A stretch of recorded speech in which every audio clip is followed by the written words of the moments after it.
오늘 은혜 받고 성취될 하나님의 말씀은 출애굽기 14장 10절에서 14절 말씀입니다.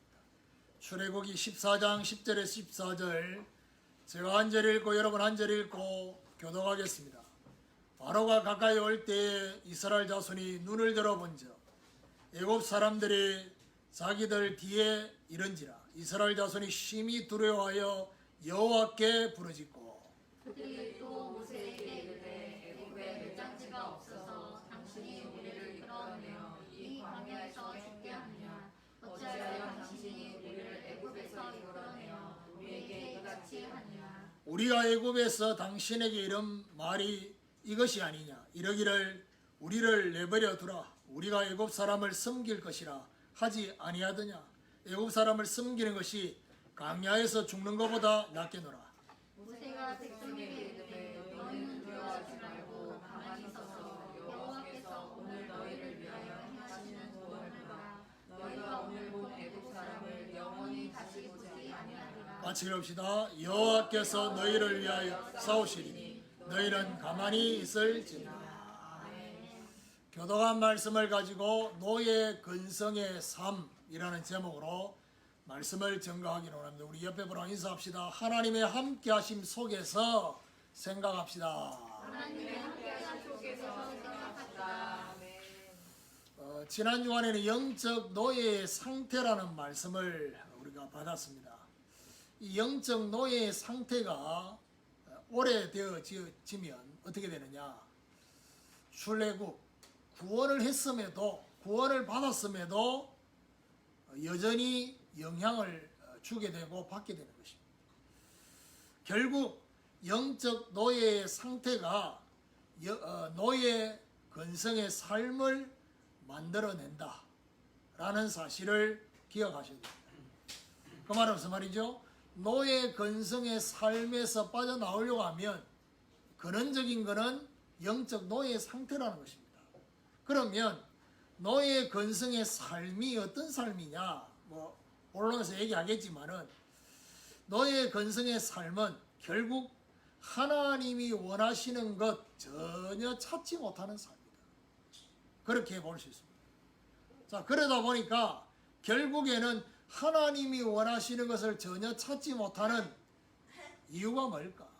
그것은요, 잘못된 해석을 하기 때문에 그렇습니다. 그러니까 문제가 왔을 때도 그렇고 또 반대로 우리가 원하는 축복과 응답을 받았을 때도 그렇고 잘못된 해석을 하는 것입니다.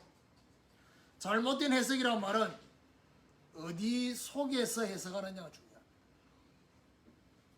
이스라엘 백성들이 하는 해석을 보면요, 상처 속에서 해석합니다. 상처는 결국 뭐지요? 과거잖아요. 그리고 갈등 속에서 해석을 합니다. 그러다 보니까 해석이 잘못될 수밖에 없고 더 나아가서 염려 속에서 해석을 합니다. 상처는 과거요, 갈등은 현재요, 그리고 염려는 미래입니다. 이런 그 속에서 해석을 하는 이 해석이 잘못된 인도를 받을 수밖에 없어요.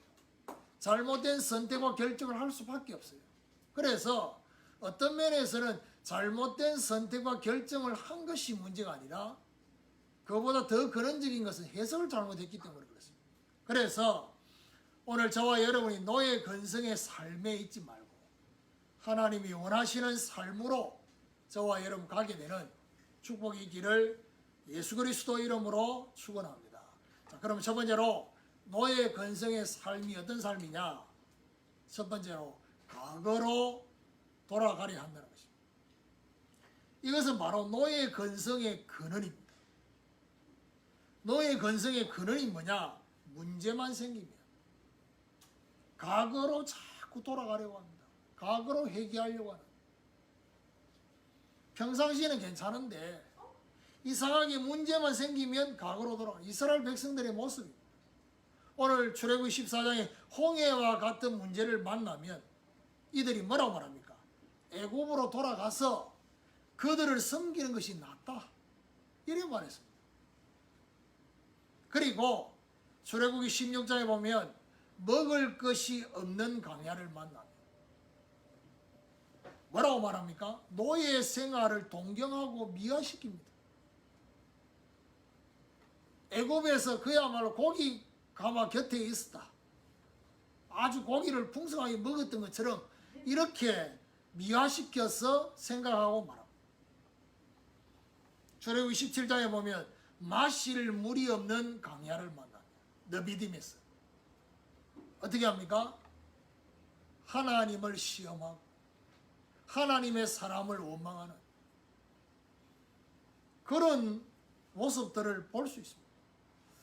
오늘 저와 여러분 우리도 홍해와 같은 환경, 그렇죠? 앞뒤가 탁 막혀서 어찌할 수 없는 사면초가와 같은 그런 환경을 만났을 때 하나님 모르고 그 홍해로 인도하신 것이 아니잖아요. 먹을 것이 없는 그런 강야와 같은 그 곳을 하나님은 모르지 않습니다. 알고 있습니다.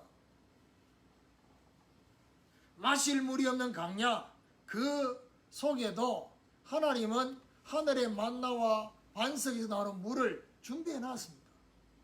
그러면 저와 여러분 노예 건성의 첫 번째 삶 무슨 말입니까? 과거로 돌아가지 말라는 거죠. 과거로 돌아가지 말고 어디에 집중해야 되느냐? 하나님이 주시려는 오늘을 찾는 데 집중하죠. 이게 노예 건성의 삶에서 나오는 겁니다. 하나님이 주시려는 오늘 이걸 찾는데 저와 여러분이 집중하게 되기를 주님의 이름으로 축원합니다. 두 번째로 노예 건성의 두 번째 삶이 뭐냐? 문제 속에서 나를 본다는 것입니다. 자, 이거를 보고 뭐라고 딱 말할 수 있느냐? 노예 건성의 조명입니다. 문제가 왔을 때 하나님 안에서 문제를 보지 않고요. 문제 속에서 자꾸 나를 보는 것입니다. 그러니까 결국 무슨 말입니까? 내가 누구인지를 모르는 것입니다. 문제 속에서 나를 보니까 내가 누구인지를 자꾸 잊어버리는 것입니다. 저와 여러분은 출애굽한 하나님의 자녀라는 사실, 이거를 자꾸 잊어버립니다. 이사야 43장 1절에 뭐라고 말합니까? 야곱아 이스라엘아 내가 너를 지명하여 불렀나니 너는 내 것이라 했습니다. 무슨 말입니까? 자꾸 자기를 잊어버리는 거예요. 내가 누군지를. 자, 그러다 보니까 무엇을 위해 사는지를 모르는 것입니다. 출애굽한 이스라엘 백성들 의식주 문제 때문에 결국 가나안을 가는 것을 잊어버린 것입니다. 의식주 문제가 전부인 것처럼 생각합니다. 자, 이러다 보니까 어떻게 살아야 하는지도 모르는 것입니다. 늘 땅의 것만 쳐다보는 영적 고추가 되는 것입니다. 땅만 쳐다보니까 불과 구름 기둥으로 인도하시는 그 불과 구름 기둥을 바라보면서 나가야 되는데 이걸 자꾸 잊어버리는 거예요. 눈에 보이는 거 보니까.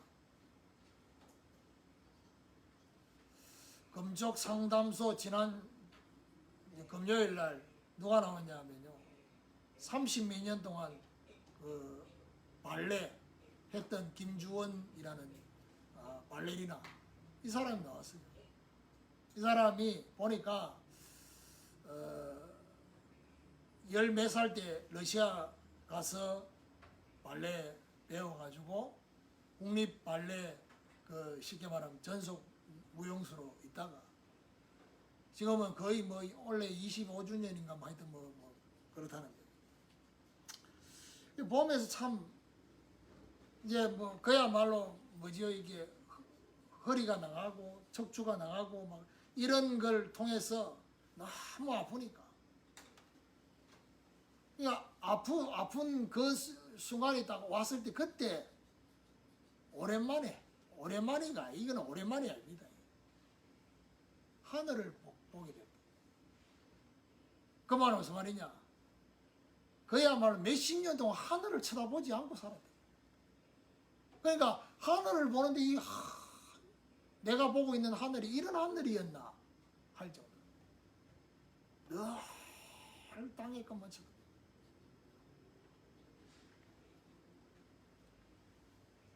그 쉽게 말하면 자기 인생하고 바꾼 게 아니라 인생 자체인 거예요. 거기 빠져 있다 보니까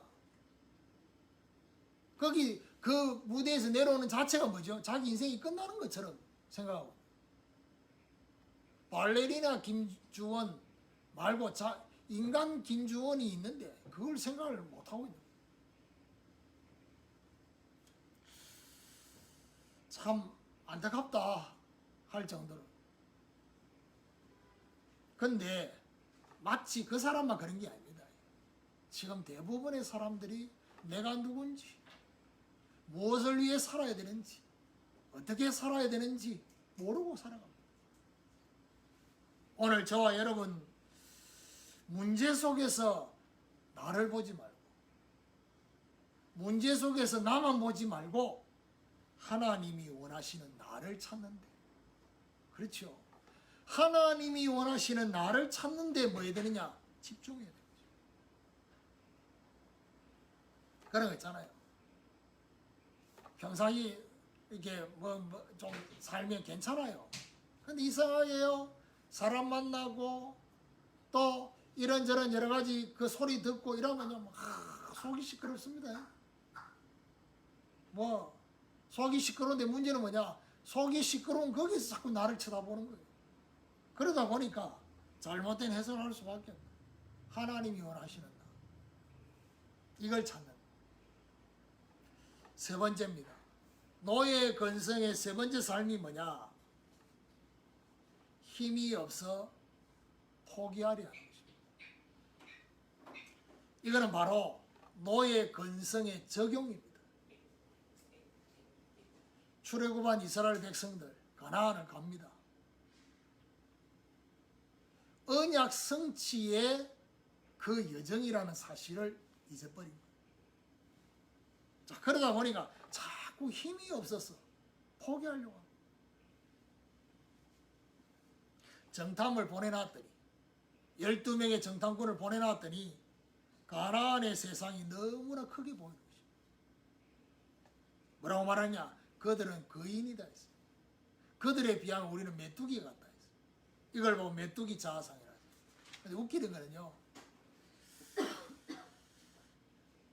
이 정탐꾼을 포함한 이스라엘 백성들 전체가 본인들이 믿음 없다고 얘기 안 합니다. 자신들이 힘이 없다고 말합니다. 자, 이게 문제입니다.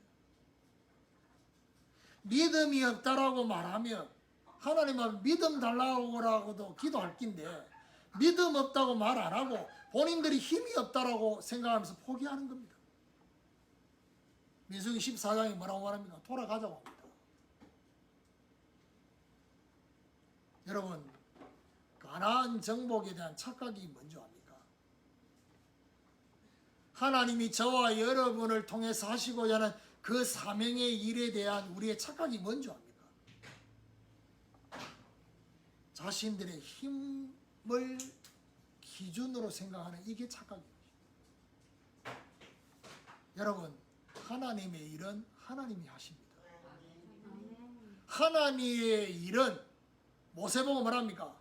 모세야, 네가 내려가서 이스라엘 백성들 이끌어야 되겠다라고 말하니까 내가 누구가 내 바로왕 앞에 가겠습니까? 라고 말하는데 네가 누구야? 너는 모세지 라고 안 하고 내가 정녕 너와 함께 하겠다 했습니다. 그 말은 무슨 말이죠? 기준은 저와 여러분이 아닌 것입니다. 하나님께서 이 중요한 하나님의 언약 성취 속에 있는 일이 맞다고 한다면 하나님이 함께 하셔서 하시는 것입니다.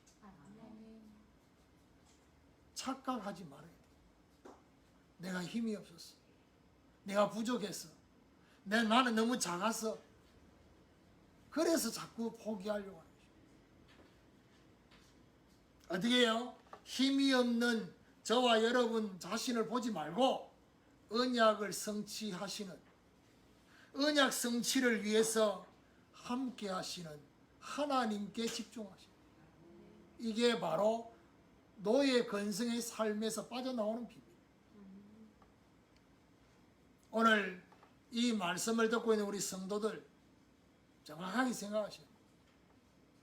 지금 하나님 주신 저와 여러분 인생과 또 저와 여러분 중요한 기도 제목, 그게 하나님 주신 게 맞다면 우리 자신의 능력과 관계없습니다. 하나님께서 이 일을 하실 거라. 하나님이 함께 하셔서. 그렇지요. 종성이 어제 결혼했잖아요. 근데 이제 우리 김경아 집사님 기도 제목에도 그렇고 종성이도 그렇고 원래 기도 제목 1월달에 낸 기도 제목이 뭡니까? 새로 만들어질 가정을 놓고 기도 제목을 냈잖아요. 근데 거기에 성경 구절 노아에 대한 그 성경 구절 적어놨잖아요. 그 언약을 성취하실 하나님의 언약을 붙잡고 나는 연약할 수 있지만 어마어마한 가뭄 보고 많은 그 현장을 쳐다보면 나는 너무나 작게 느껴질 수 있지만 그 언약을 성취하실 하나님의 역사를 바라보는. 그래서 오늘 아침에 내가 기도하면서 기도장을 수정했어요. 뭐라고 수정했냐? 큰 수정이 아니라 가정을 이루는 이래. 이제 어제 이제 결혼했으니까 가정을 이룬 걸로 이제 바꿨어요. 하나님이 함께 하시. 아무래도 이제 어제 이제 제가 덕담하고 기도했는데 그 전날 내가 잠을 잘 못 잤어요. 그래가지고 이제 계속 묵상하면서 그렇게 아무래도 그 이제 분위기가 예배 분위기가 아니다 보니까 내가 좀 뭔가 여유 있게 말하기가 좀 그렇잖아요. 순서 자체가. 그러니까 그 전날 묵상인 거 충분히 다 전달이 잘 안 됐어. 동그라미 가정, 그 다음에 세모 가정, 네모 가정. 오늘 왔으니까 이제 다시 부연 설명을 좀 하면 동그라미는 쉽게 말하면 우리의 이상적인 가정이에요. 그게 바로 뭡니까? 하나 되는 가정. 육체가 하나 되고 그 다음 뭐죠? 정서가 하나 돼요. 정서가 하나 되는데 제일 중요한 게 뭐냐? 가치입니다. 가치가 통해야 돼요. 그리고 영적으로 하나 돼요. 근데 하나 되기 위해서 그 동그라미 그 영역 속에서 생각해야 될 게 하나 있어요. 그게 뭐냐? 잘 떠나야 돼요. 뭘 떠나야 되느냐? 부모를 떠나야 돼요.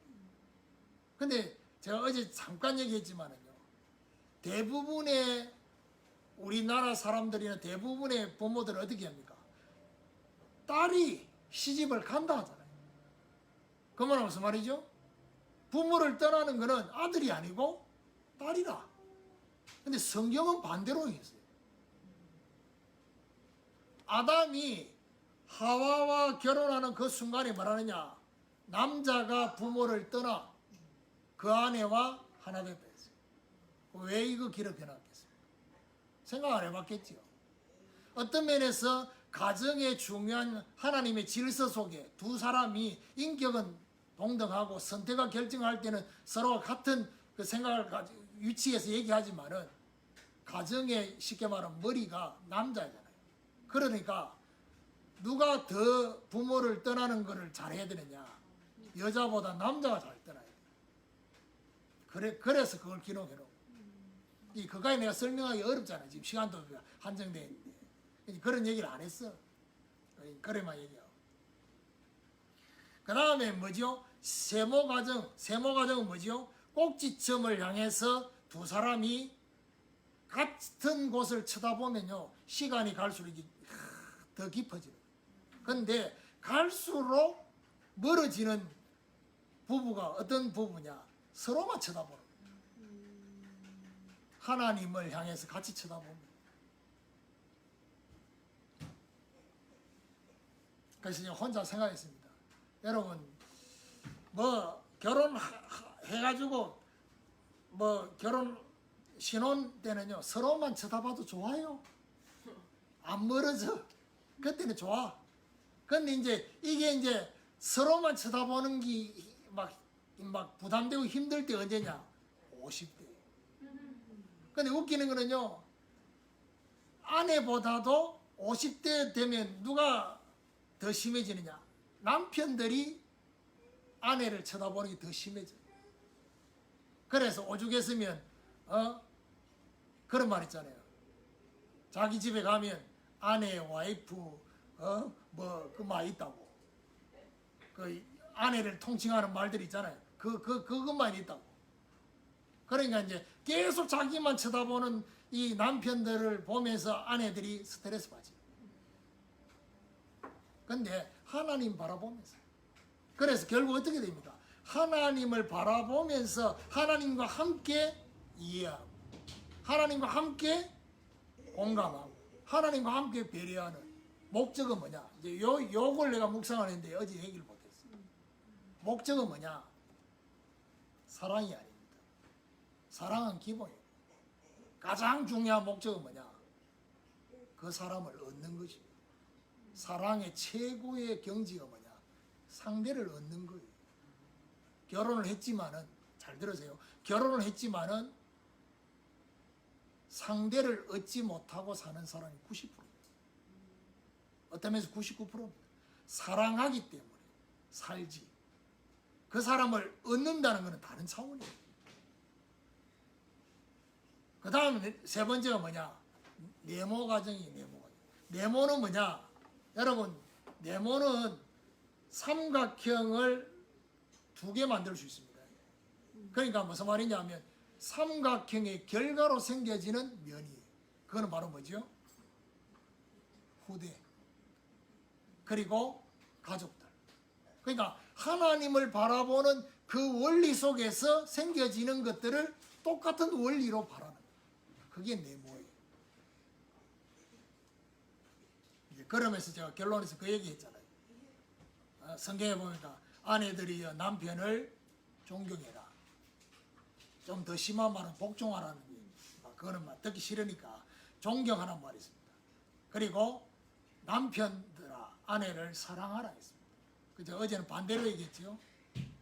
사랑받을 만한 아내가 되고 존경받을 만한 남편이 되라. 근데 그게 뭔지를 좀 살면서 계속 생각하라고 했지, 그게 뭔지를 얘기 안 했잖아요. 팁을 주면 남편은 아내의 머리입니다. 그 말은 무슨 말이죠? 존경받을 만한 남편이 되려고 해야 됩니까? 늘 리더하는, 그리고 책임지고 보호하는, 그게 존경받을 만한 남편. 아내는 뭐 여러 가지 있지만 사랑받을 만한 아내란 말은 무슨 말입니까? 자신을 갖고 해야 돼요. 그러니까 남편한테 좀 사랑스러운 모습으로 막 결혼했다고 끝이다. 막 옷도 막 몸빼 입고 다니고 이렇게 하면 참 가장 사랑스럽게 보여야 될 남편 앞에 제일 추하게 나타나니까 자신을 가꾸라는 거예요. 사랑받을 만한 아내. 그 얘기를 어제 안 했지요, 제가. 왜냐, 그것만 있는 건 아니니까. 그래서 결론입니다. 노예 근성의 삶, 이걸 적용해보면요, 결국 뭘 말합니까? 과거에서 오늘의 응답을 찾는 데 집중하면서 살아야 돼요. 그리고 땅의 것에서 하늘의 것을 찾는 데 집중하면서 살아야 돼요. 그리고 염려에서 하나님의 열심을 찾는 데 기대하면서 살아요. 이 오늘 지금 앞에 세 가지를 지금 적용한 겁니다. 그래서 저와 여러분 어떻게 해야 됩니까? 하나님이 주시려는 오늘. 하나님 주시려는 오늘이 어떤 오늘입니까? 오늘 출애굽기 14장 13절 14절이 뭐라 합니까? 여호와께서 행하시는 구원, 여호와께서 사오실 것이다. 언제예요? 오늘. 오늘 저와 여러분 인생 가운데 행하시는 구원과 하나님이 사오실 거니까 가만히 있으라 했습니다. 그 가만히 있으란 말은 무슨 말입니까? 행동하지 말라는 말도 있지만 입을 띄지 말라는 거예요. 그리고 하나님이 원하시는 나, 그게 바로 뭡니까? 이사야 43장에 내가 너를 지명하여 불렀나니 너는 내 것이다. 하나님의 소유요, 하나님의 정인이요, 하나님의 종으로 부르고 그리고 하나님이 함께 하시고 모세와 함께 했던 것처럼 여호수아 보고 말합니까? 내가 너와 함께 할 것이다. 믿음의 사람들과 함께 했던 것처럼 오늘 저와 여러분과 함께 하시겠다. 증거를 붙잡으라. 그리고 하나님이 뭐라고 하냐면 여호수아 보고 내가 네게 맹세하여 주리라 한 땅을 얻게 할 것이다. 언약을 붙잡으라는 것입니다. 그리고 주야로 말씀을 묵상하면서 가면 내 길이 평탄하게 될 것이고 형통하게 될 것이고 말씀 따라가라는 것입니다. 매주간 주시는 강단 메시지에 따라가라.